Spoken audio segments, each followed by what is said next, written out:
Hello, everybody. It is Friday in Pittsburgh, Pennsylvania. My name is Adam Bittner, Assistant Sports Editor for Multimedia at the Pittsburgh Post-Gazette, joined for Friday's episode of the North Shore Drive by Ray Fittipaldo, our Steelers insider at the Post-Gazette. Christopher Carter is off today and Monday, so you're stuck with me in the host chair. This show is brought to you by Edgar Snyder Associates. We'll talk about them a little more in a little bit.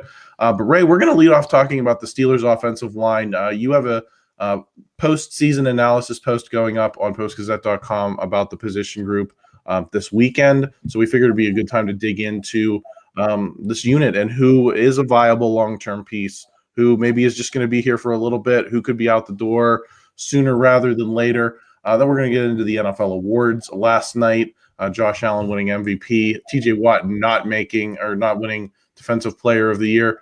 Then, of course, it is the last show before Super Sunday, so Ray and I we'll break down that game for you. Ray, let's start with the offensive line situation. I know you wrote about the offensive line this week. We know the Eagles are sort of a template for where this team wants to go with the offensive line, given the Andy Weidl connection. So let me ask the question this way, and we can go individual by individual. How many long-term offensive linemen do you think the Steelers have on this roster today? Yeah, I mean, that's a good question. I think the way it shapes up right now, and you never know about injuries or anything like that, but for me, I think Zach Frazier is a guy who could be this team center for, close to the next decade. And I feel similarly about Troy Fautanu. Now, whether Fautanu settles in at right tackle, whether he plays guard, there were people in that Steelers building in training camp who felt like he was already the Steelers' best offensive lineman early in the summer before he was injured. So those are your two cornerstones, I think. And then, Broderick Jones, I mean, this is a big year for him. I'm not going to put him in that category of Frazier or Fautanu because he hasn't played up to his draft slot yet, but there's potential for him to be one of those guys. And then I think we can get into the discussion of Mason McCormick. I think Mason had a nice year. He was drafted because they were going to let James Daniels go in free agency. So there's a reason he's here. But I don't really look at him as a guy who's a surefire starter, for the next few seasons. I think he will have some competition, but I think, obviously the way he played as a rookie, I think he certainly has a leg up on the competition for the 2025 starting position at right guard. And, we'll see how he handles it going forward. Let's dig into Broderick Jones a little bit more. I think when the Steelers drafted him, everyone knew that there was going to be some level of development required. He was not, kind of a finished product. He was a younger guy compared to a Troy Fautanu, for example, coming out of college. I think Troy Fautanu is actually older than Broderick Jones, even though he was drafted a year later. So, Ray, how far behind the curve do you feel like Broderick Jones is? How much does he have to make up to end up in that conversation of a cornerstone rather than maybe an intermediate piece as we sit here today? Well, talent's not the issue, Adam. You look, he went number 14 overall. The Steelers traded up to get him. That's how much they thought of him and his athletic ability. That's 10 slots ahead of where the Steelers got Troy Fautanu. So I think where he needs to improve, I think, it's his mental approach to the game. Being a professional, knowing your assignments. If you remember in that Baltimore playoff game, it was all over social media, but he ended up pulling on a play where Dan Moore was pulling, and they almost ran into each other in the backfield. And that just happens way too often. You have to cut out the mental errors. And I think his technique is also lacking as well. I think sometimes for guys who are those so-called traits players coming out of college, that elite size, elite athleticism. Sometimes at the college level, you can get away with bad technique. You don't really have to be a technician. But when you get to the NFL and you're playing the best players, you're playing edge rushers who are every bit the athlete that you are, or sometimes better, your technique and your fundamentals get exposed if they're not good. And I think, Broderick's technique is somewhat lacking. Now, we could sit here, we could say that the Steelers haven't done a good enough job coaching him up. That might be true. But at some point, Adam, he's going into year 3. And at some point, you have to take that on your own shoulders. And you have to want to be that great player. And I think that's where Broderick is right now. Yeah, I agree. It's going to be a big year for him. I think that's what Mike Tomlin was saying about Kenny Pickett a year ago before they ended up giving up on him. But year 3 is a huge year for a lot of these guys, and you have to see, I think, that step forward. If you're going to get a second contract, Ray, Zach Frazier is going to be heading into year 2. I had the question written down: is he a 10-year starter? You already answered that question at the beginning, so let me ask it this way: what's the upside here with him? Is he a Pro Bowl caliber player when he gets to his full potential? Is he an all-pro possible player at some point? Where can he go from this point over the next 10 years, and how much value can he give the Steelers beyond just being a competent starter? I definitely think he's a guy who will make Pro Bowls. I mean, you look at, around the AFC, listen, Creed Humphrey is still relatively young. He's probably in his prime right now, but as far as centers go in that conference, I think he's going to be right up there. The Ravens got Tyler Linderbaum, so there's going to be some competition there for Zach. But, the local chapter of the PFWA votes on the Steelers Rookie of the Year every year, and we voted Zach as our Steelers Rookie of the Year this year. And I talked to Nate Herbig the day that was announced. I think it was announced before the week of the playoff game. Or the week before the final regular season game, I think. And, I was talking to Nate. Nate, of course, competed against Zach in training camp before Nate had the season-ending shoulder surgery. And he felt like Zach was to the point where he could have made the Pro Bowl this year as a rookie. So that just shows you how respected he is in that building. He's a quiet guy. He goes about his business, but he's nasty in the run game. And according to Pro Football Focus, he gave up just 1 sack all season. And if I'm thinking of the play, it wasn't like he was beat one-on-one. It was in that game at Cleveland against the Browns where the Browns did a stunt. Myles Garrett came around, rushed up the inside, and Zach didn't recognize it in time. So, you talk about how being good as a rookie, not getting beat once in a one-on-one situation against a nose guard or a one technique all season. That's pretty special. So, Zach has a very bright future in the middle of that Steelers offensive line. You mentioned Mason McCormick. Let's talk about the guards, I think, generally here, because I think there's some other guys that could be in that mix. You have Isaac Seumalo, who obviously goes to the Pro Bowl this season, and you expect James Daniels not to return.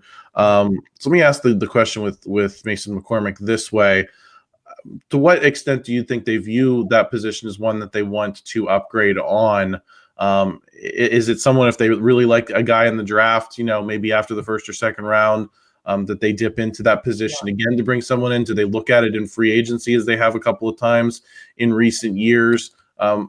Where does Mason McCormick stand in terms of what acquisitions they might want to make? I think Mason's the guy, and I think they're going to go into the season thinking he's the guy, but I think you have to provide some competition for him. So, Nate Herbig's contract is up, but I wouldn't be surprised if Herbig came back on a cheap deal. He's your top backup at center. He's your top backup at guard. And what I would expect them to do in the draft, they have 8 draft picks. And I don't think you're going to take an offensive lineman early after investing so much into the position the last 2 years. But I could see, a day 3 pick. I don't know, 4th, 5th. They got 3 7th-round picks. Get a developmental guard in here that you can groom this year, redshirt him. He's on the roster, but he's not going to play much. And then maybe he develops into that left guard that you need for when Seumalo's contract expires after the season. Seumalo is going to turn 32 in the fall. It's likely his last year. I can't see them, bringing him back at that age. So, they probably do need one more piece, Adam, but I think that piece is probably for 2026. I think going into the offseason, they're pretty much set with who their linemen are going to be for the coming season. You mentioned Troy Fautanu, how impressive he was in the offseason, regimen, and then going into training camp. How confident are they in him coming off of this injury to, be at least where he was, and if not a little bit ahead, just in terms of, you still learn some things when you're not playing. You're still involved in the professional process. You don't have to go through the whole offseason program like you did during the draft. You can kind of take things at a little bit lower speed. So what are your expectations for Troy Fautanu heading into year 2? Yeah, I mean, it's almost like you're adding another first-round pick this year. He played in one game, and he's going to be an impact player. The Steelers are confident the surgery went well. We talked to Troy on locker cleanout day a few weeks ago. He was happy with his progress. I don't think there's going to be any issues about him being ready for training camp or anything like that. They'll probably bring him along slowly in the spring. I don't necessarily think he has to be out there for OTAs or anything like that. But, yeah, the full expectation is that he's going to be completely healthy for the 2025 season. The only thing the Steelers have to worry about, and, this is one of the reasons, he fell slightly in the draft to the Steelers late in the first round. He did have an injury history at Washington. He had, I think, another knee surgery when he was a player there. He had some other issues that maybe scared some teams off. But the Steelers didn't have an issue with those medical reports last year at this time. And like I said, they felt, their surgery with him went well this fall. So, all systems go for Troy Fautanu, starting in the summer. Okay, Ray, we are going to get into the NFL awards, how they related to the Steelers and some of the broader NFL debates. Before we do, just want to thank another sponsor, Edgar Snyder Associates. Whether you're injured in a car accident or hurt on the job, Edgar Snyder Associates has helped injury victims for over 40 years, recovering over more than $2 billion on their behalf. If you or a loved one has been seriously injured in an accident, call 1-800-94-EDGAR or visit edgarsnyder.com for a free consultation. And remember, there's never a fee unless they get money for you.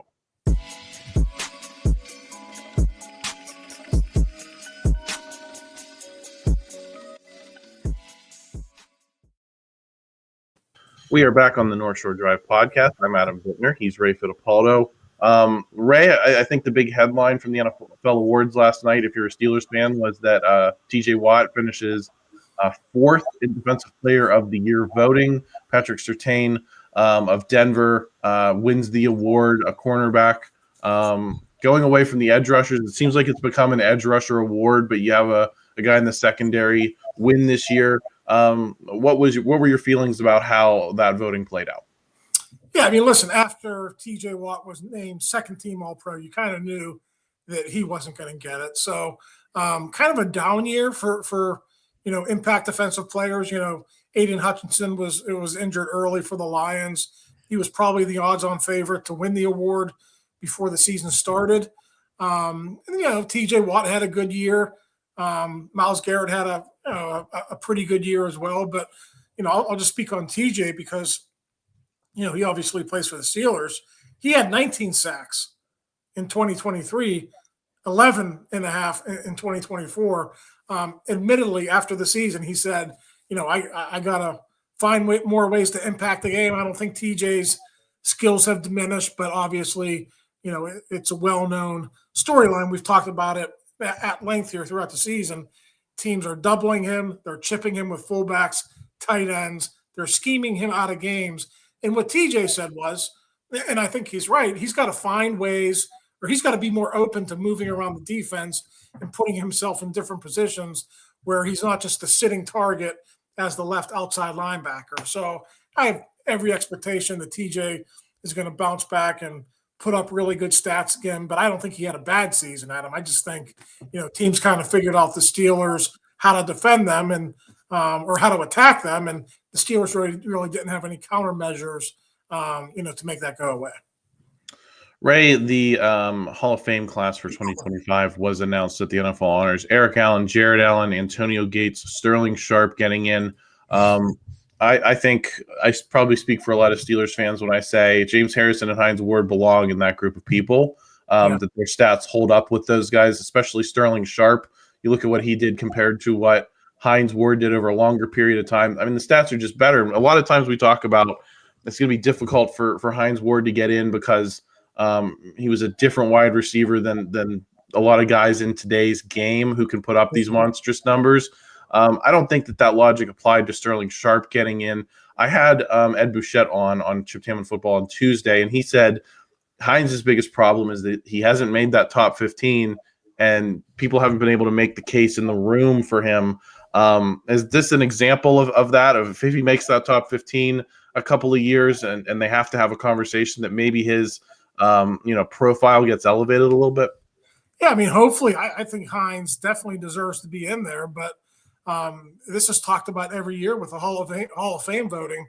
The way the passing game in the NFL has proliferated over the last 2 to 3 decades, there's a backlog of receivers at the position. There's so many good receivers every year who are disappointed because they don't get in. So there are other good receivers besides Hines Ward who are worthy of being inducted. I think, can we put them in one at a time each year? Yeah, that could happen, but to get rid of the backlog, you pretty much have to start putting 2 guys in. And I'll give you an example. Next year, Larry Fitzgerald is up for the first time. He's going to be a first ballot Hall of Famer. There's no doubt about that. So does the committee or do the voters next year, do they do the right thing? Do you get a bigger class? I mean, this year only four guys were voted in. There have been years where we have 6 or 7 guys who were voted in. So I don't know if the Pro Football Hall of Fame has to expand it and have a minimum or a maximum number that gets in every year, maybe set that at 5 or 7, whatever you want to do. But if you want to get rid of that backlog at receiver and you want to get guys like Hines Ward in the Hall of Fame, you're going to have to do something like that. Is James Harrison a product of there's too many Steelers in the Hall of Fame? We hear that all the time as a reason those guys get in, and then other guys who I don't think we're nearly as visible in the NFL. I would put Jared Allen on that list of, like, do I think about him as disruptive as James Harrison? No, I don't remember him the same way. Was he a good player? Does he probably deserve to get in on the merits? Sure, but then I look at him and I say, well, James Harrison belongs in that conversation as well. Is there still a Steelers bias of, like, there's too many guys in, and that's something that Hines Ward and James Harrison are going to have to overcome? Yeah, I was about to say that's Hines Ward is battling that too. We had that conversation for years about LC Greenwood and Donnie Shell. Donnie Shell finally got in, through the Veterans Committee, but it took him how many years to get there? I think Donnie went in, during that COVID year, like 5 years ago. So everyone who played for the Steelers is going to encounter that. It's a very underwhelming class, and, like, I don't really have a huge issue with any of them. Like Eric Allen, I'm kind of, and Sterling Sharp just played 7 seasons. So I kind of get people second guessing those. But when I look at it and you see who was left off, Luke Kuechly played 8 seasons in the NFL, Adam. He was first team All-Pro 5 times. How is that guy not a first ballot Hall of Famer? And yet you're going to get a guy like Eric Allen in. Now, I understand Luke Kuechly's probably going to get in next year, but I just said it, Larry Fitzgerald next year, first ballot. Drew Brees is going to be a first ballot Hall of Famer. There might be one other guy. I saw the list last night, after the award show. There might be one other guy who's being worthy of a first ballot Hall of Famer. So to me, there's like this goofy thing that goes on, like with all these Halls of Fame, voters, like they kind of want to make the first ballot special. To me, you're either a Hall of Famer or you're not. So just Luke Kuechly should be there. He should be there probably over all those guys who got in this year. And for some reason, I don't know why, just the voters and the way they do things, he's going to have to wait a year or 2. Who knows? Ray, the big overall headline, as far as the NFL is concerned, was Josh Allen winning MVP over Lamar Jackson, Saquon Barkley. What did you think of how that settled out? I think it was a surprise for some people, considering Lamar Jackson was first team All-Pro. So I just wanted to get your reaction to how that voting settled out. Yeah, I don't have a problem with it. I've been saying for the last month or so, it could be either, and Lamar has 2. Josh doesn't have any. I think it was Josh's time. And, you could sit here and say that Lamar Jackson has better stats. I mean, we got to get away from the whole compiling stats thing. You got to be able to watch games and understand that Josh Allen has a special impact on that football team. I wrote about this last week. It wasn't specifically about Josh Allen, but Adam, do you know their receivers room? The highest paid receiver on the Buffalo Bills this past season was Curtis Samuel, who had a $3.4 million cap hit. Now, they added Amari Cooper at midseason. The Browns picked up the rest of his salary. So you can make an argument that, Cooper is a good receiver. He's not a number one receiver at this point of his career. So my point is Josh Allen did more with less than Lamar Jackson. And I think the whole thing, well, Lamar had better stats. Well, who cares about stats? Just watch the games and, understand that Josh Allen is worthy of this award. And that's, kind of how I felt about it. Saquon Barkley wins Offensive Player of the Year, had kind of a historic season, but still, doesn't end up in that MVP discussion nearly as much as I think those two quarterbacks did. I think it's the cliche talk radio question, but I want to ask it of you because I'm curious what your opinion is. Can a running back ever win this award unless generally quarterbacks don't have great years across the league?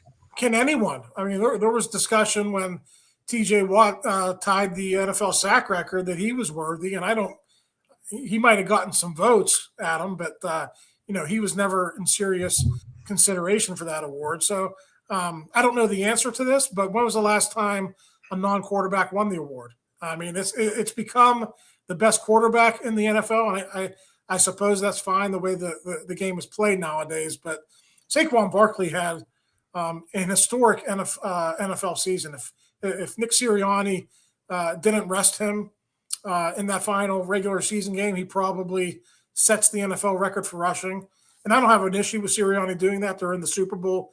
The team comes first. But, we shouldn't lose sight that, Barkley had a season for the ages. And, he certainly, should have been up there in the voting for that award. Well, and I think getting the Offensive Player of the Year award, Ray, helps take away the sting a little bit. It's just also on a logical standpoint. If you're the best offensive player and the best an offensive player won MVP, why didn't you win MVP? Interesting how the voters resolved that one. Ray, we are going to get into the Super Bowl this weekend. Lots to break down with that game there from a Steelers perspective. Before we do, just have a couple more sponsors to thank. This update is brought to you by Savinas Kane & Gallucci, mesothelioma and asbestos lawyers with over 85 years of experience. Call them now for a free consultation. We also wanted to send you a message from our friends at Moon Township Honda at 5802 University Boulevard in Moon.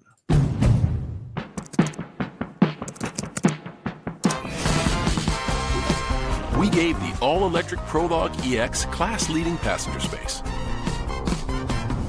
And we made its tech intuitive with Google built-in. Perhaps that's why we were named Best Overall EV and Hybrid Brand by Kelley Blue Book. It's nice when a dream comes together. Buy online, reserve from select dealers, or visit your local Honda dealer today.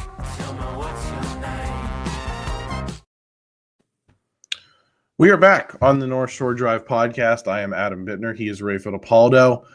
Ray, Super Bowl this weekend. Who are you rooting for if you're a Steelers fan? Is it the Eagles, even though they are the Philadelphia, in-state rival team, because you have that connective tissue with Andy Weidel, and because I think some Steelers fans look at them as the template for, where this build should go? Or do you root? Is anyone rooting for the Chiefs in this situation, considering they're now, I think the biggest threat to the Steelers standing as one of the two teams that's won 6 Super Bowls? Yeah, I mean, you have to put the Chiefs in that conversation as, best team of all time. And I know that there's a lot of, opinion in that. And, no one's ever going to be given that crown solely, but they would be the first team to win 3 consecutive Super Bowls, and they would match the Steelers by winning 4 in a 6-year period. So that certainly would be a discussion point among Steelers fans. So I don't know. I mean, I don't really look at it that way, but my guess would be if you're a Steelers fan, probably just hold your nose and hope the Eagles win and then forget about it as quickly as possible. I don't know. I think it helps Steelers fans that, or at least some group of Steelers fans that Saquon Barkley went to Penn State is someone that a lot of Steelers fans have rooted for throughout his career. Obviously, going to Philadelphia may change that a little bit for some people, but I think he makes rooting for Philly a little bit easier of a pill to swallow. You mentioned the Chiefs dynasty versus the Steelers. It really does feel like this is the Chiefs' decade here, and that regardless of whether they win this game, that will be true. I think they're going to get another one or two, Ray, if they don't get it this year. So when it's all said and done, do you think that this dynasty ends up exceeding the Steelers? Because I don't see a whole lot that's stopping them. Yeah, I mean, listen, Patrick Mahomes is still young, and the quarterback position is really the position that matters. It'll be interesting. Does Travis Kelce retire? How do they replace him? But listen, Adam, they replaced Tyreek Hill, and they've made these last 3 Super Bowls and won 2 of them without Tyreek Hill on the roster. So if they can replace him at receiver, my guess is Andy Reid is sharp enough to replace Travis Kelce. And I wrote about this a couple of weeks ago. It's interesting how they've maintained their dynasty, right? The Steelers of the early 70s, the teams that won Super Bowls in 74 and 75 were stingy defensive teams. The offense hadn't really come around yet. They almost won in spite of the offense against the Vikings and the Cowboys in Super Bowls 9 and 10. And then when the NFL changed the rules in 1978, the Steelers became this prolific offensive team, led the league in scoring in 1979. And, the story, Terry Bradshaw, John Stallworth, Lynn Swann, those guys were key players in those final 2 Super Bowls, 13 and 14. And when I look at the Chiefs, prolific offensive team early, they're not that now, but they're a really good defense. I don't think this Chiefs defense is as good as those Steelers teams of the 70s, but Steve Spagnuolo has done a terrific job, and they've kind of, changed course with their team. Now they're known more for their defense than their offense, and I think really that's the secret of maintaining a dynasty. You have to be able to change your stripes and be multiple and do different things, and the Chiefs have done that really, really well. Ray, realistically, how far away are the Steelers from this level of football? If you make, short of signing every great player in free agency and hitting on every single draft pick, I mean, what's a realistic, if you get more right than wrong in these next 2-3 years, can you be at this level, especially, using the Eagles maybe as a template, considering the connective tissue there? Yeah, it's almost impossible to answer because they don't have their quarterback yet. Now, what I think what they're going to do, what they want to do, they want to build up the roster like the Eagles did. And then you get a quarterback like Jalen Hurts in the second round. Maybe that guy develops into your quarterback and, you hit it like the Eagles did. But it's really hard to do that. Jalen Hurts was kind of a special case. He was at Alabama, lost his job to Tua. Then he goes to Oklahoma. And I think maybe there was a stigma attached to him because of that. And let's face it, he's not – I don't think any NFL analyst would put Jalen Hurts – as a top 5 quarterback in the NFL.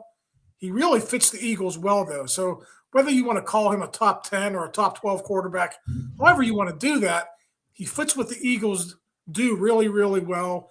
They don't have to have a great quarterback because they have such a great offensive line and they put such great weapons around him at receiver. So, there are different ways to build teams. You don't always need a Patrick Mahomes, but you definitely need a guy like Jalen Hurts if you're going to build it the way the Steelers are building it. Do you need to see the Eagles win this game, though, to really build? Because here's the thing. I've seen a lot of online discussion of the AFC's where the quarterbacks are and the NFC's where the great teams are. And if you're the Steelers, you don't get to play in the NFC and have that be your path to the Super Bowl. You've got to beat Lamar Jackson, Joe Burrow, Josh Allen, Patrick Mahomes. If you see Jalen Hurts win this game, does that burnish your belief that you can build like the Eagles have and win games like this? Because I think that's the big difference is the path right now. Yeah, because you're right. I mean, no matter who wins the AFC, you're going to be dealing with a great quarterback. Let's say it's the Bengals or the Bills. Those teams are going to be able to put up points and, be really strong contenders, even if the Chiefs don't get there. So, I think the Eagles have proven over the last I don't know, you go back to 2017, almost a decade now, that you can get there without, elite quarterback play. But, you do have to win those games to really, be in the discussion for, one of the top teams and, a team for the ages. And they haven't really seized on those opportunities over the years. Now you can go back to, Andy Reid's loss and, way back in 1980 they lost to. I think they're 1-3 in Super Bowl. So they kind of like have the opposite record of the Steelers, right? The Steelers, when they get there, they always win. The Eagles, they get there and they can't always close the deal. And I go back and look at that game 2 years ago, Adam, and they were up by 10 points at halftime, in the second half, and they couldn't find a way to hold on to it. So I think they got the better roster this year. But to me, they got to prove it because Patrick Mahomes and his teammates, they always find ways to win these big football games. And we'll see if they can do it again on Sunday night. Yeah, so who's your pick, Ray? Who are you going with in this game? Like I said, I think the Eagles are the better team. But to me, until you knock off the Chiefs, I'm not going to pick against them. So I think it'll be a close game. I'll say Kansas City 28, Eagles 27. I'm going to go with the Eagles. I think we see some transcendent Saquon Barkley runs. We've seen them throughout his career at Penn State. We've seen them throughout this season with that offensive line in front of him. I think they figure out a way to get the job done this year. I still think Patrick Mahomes is going to win a few more to Steelers fans' chagrin, but I think this is maybe one of those years, Ray, where Tom Brady didn't win them all. He won a lot of them, but he didn't win them all. Maybe this is the year someone gets Patrick Mahomes in the big game. Ray, you and I are going to be back on the NFL draft tracker video, the Steelers draft tracker video. We're going to record that right when this one is done. So stay tuned for that on Sunday, everybody. We'll also have Jason Mackey's Saturday podcast coming up, and then we'll be back with the North Shore Drive Monday, Wednesday, and Friday of next week. So if you haven't already, please subscribe to the channel. We appreciate your support. If you enjoyed this video, please smash that like button, help us out in the YouTube algorithm. And otherwise, we will talk to you again real soon. Thank you for tuning in to another episode of the North Shore Drive podcast from the Pittsburgh Post-Gazette. If you watch this video on YouTube, please like the video and subscribe to our channel. For all the sports coverage from the Post-Gazette that we have to offer, visit post-gazette.com.